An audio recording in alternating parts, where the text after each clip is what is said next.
Smash, smash, smash.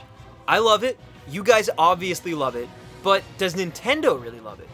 When we made our last video about how Melee was the superior version of the acclaimed fighter, all the way back in February, we ended it on kind of a bittersweet note. The community is, in our opinion, one of the best for any video game, and I always assumed it would be us that propelled the series into a competitive future. And then this happened. Because now I'm going to play it on the go. I'm going to be able to come back up next time and kick your ass.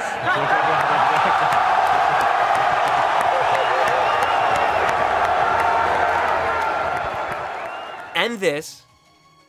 And then this. And if we ever do get to go head-to-head, please, no Johns. So Nintendo is finally listening, and is beginning to look like the Wii U has a future ahead of it. But is Nintendo's last-ditch effort enough to rectify their past mistakes and push them to the front of the console war? Will Smash 4 really close the gap, or will it simply end up overlooked as another Super Mario 3D World? Well, sit back, grab your Wavebirds, and let's find out.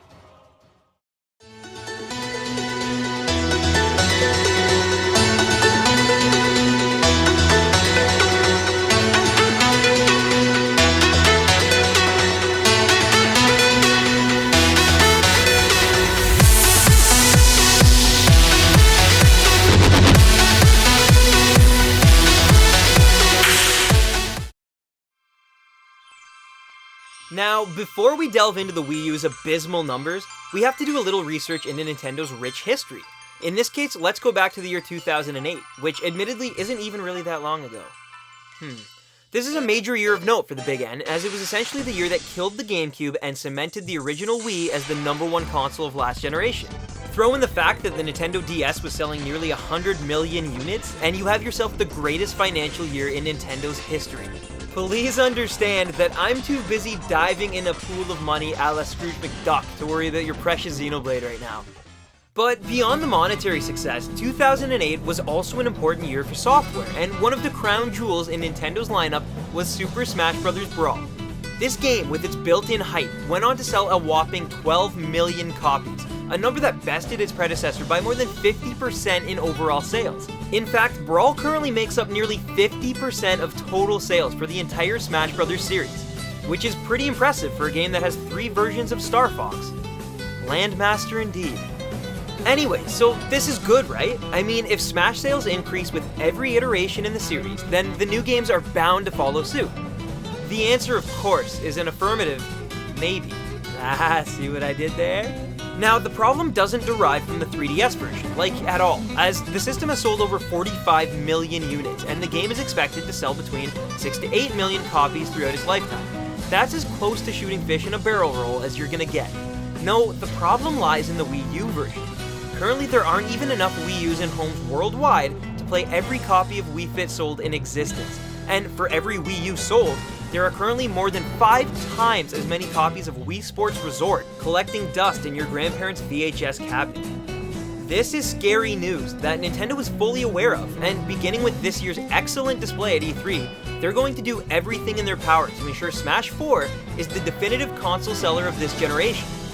Just imagine Miyamoto putting all of his eggs in Sakurai's basket, if you will. Luckily, with the pre-existing fanbase for a series like Smash, their plan will probably be successful.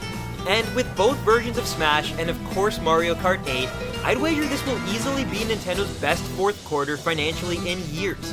They may even sell a few Wii U's to kids who remember beating that guy in the suit with that army dude. But the biggest problem still remains. How many exactly can they sell, and to what degree will the prestigious Nintendo fighter play? Before I even begin spamming PK math at you guys, we first have to address the elephant in the room. There are 2 new Smash Bros. Games coming out this year. While this is certainly a strategic move, mandated by the heads of Nintendo, there's a definite possibility of cannibalization from their own systems. Essentially, it's just like Dark Pit all over again.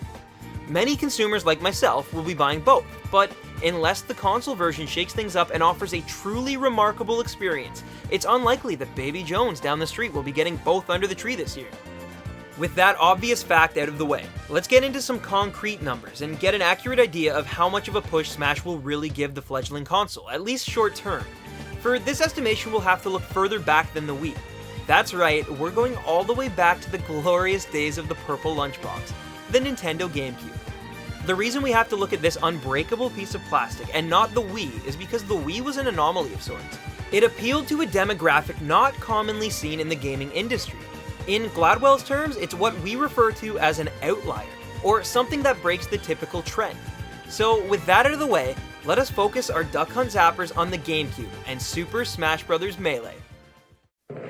As far as consoles go, the GameCube might be the closest we're gonna get to the Wii U in terms of sales, and further supporting our comparison is the fact that the last time a Nintendo console struggled this badly, it was Super Smash Bros. Melee that quickly became its top-selling game, period. More than even Mario Kart Double Dash. This is likely due to a lack of casual fans playing the GameCube, as it was the PS2 taking the world by storm during this generation. Sound familiar?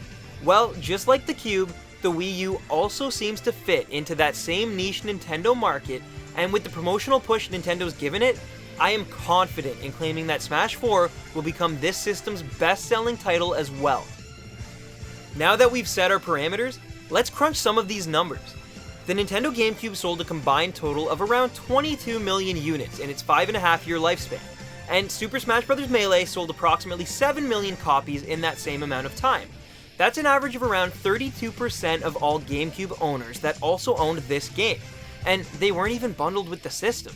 That's pretty insane when you consider 1 in every 3 of your Nintendo-loving friends would have owned a copy. Anyway, so if we look at the Wii U's figures and find out its approximate sales in 3.5 more years, we'll have our jump-off point.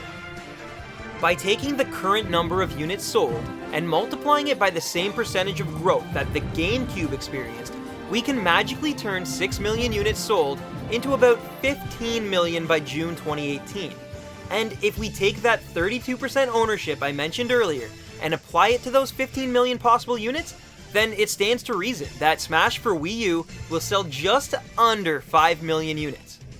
Now, this number isn't set in stone, and it could sell more copies due to DLC, positive word of mouth, future discounts, you name it. This is just a mathematical representation of where we could be. The best part is that in this case, it's likely that software titles like Smash, Mario Kart 8, and Zelda will actually drive the hardware as opposed to the other way around, and this could result in the game selling upwards of 7 million units. But again, we must remember these numbers are much smaller than their predecessors because of less Wii U's in households and the 3DS version of the game possibly competing with its console brethren. So with all of this math, do we finally have our definitive answer? Will this prophetic game sent from the heavens truly make a difference for the Wii U and push it to first place against Sony and Microsoft in the ever-competitive console war? Well, no. That just isn't going to happen, no matter how stellar one game might be. However, the bottom line is that without games like Smash, Mario Kart, and hopeful new properties like Xenoblade Chronicles and Splatoon causing these waves, Nintendo would be struggling even more than they already are, and maybe it's a good thing that the once powerful company is backed into a corner for once, because they're finally biting back. For what seems like the first time in years, Nintendo is listening to us, the fans, and it's all because they finally realized who their core market truly is. If not for the Wii U's failures, do you think we'd be getting sponsored Smash tourneys, robot chicken openings, and best of all, the consistent quality Nintendo has been putting into their current and future titles? Maybe, but I highly doubt it. It would be insane of me to sit here and tell you that the new Smash is going to save the Wii U, but isn't it feasible that maybe, just maybe, it could save the entire company from themselves and their past complacent ways? Maybe I'm right, maybe I'm so way off the map that I must have just gotten up-tilted by Mango's Fox. Regardless, I for one have been a Nintendo fan for years, and despite a slow start, I'll never give up on the company that taught me how to have fun being a gamer. Smash 64 was the first video game I ever owned, and you can bet, this holiday season, I'll be climbing the Smash leaderboards as fast as I can, maybe even as Dark Pit. Thank you for watching, and enjoy these wonderful games this winter.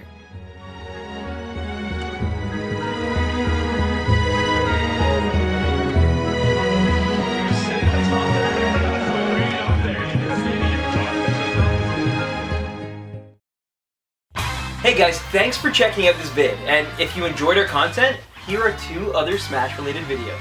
Yeah, up next we'll be getting back to our original roots in TV, and we'll be talking about the phenomenal True Detective series. If this type of stuff interests you, please subscribe. Yeah, thanks for watching, and tell us which version of Smash you'll be picking up, and of course, who you'll be maining. I'm gonna main Whoa. Who? No, Wolf's gone!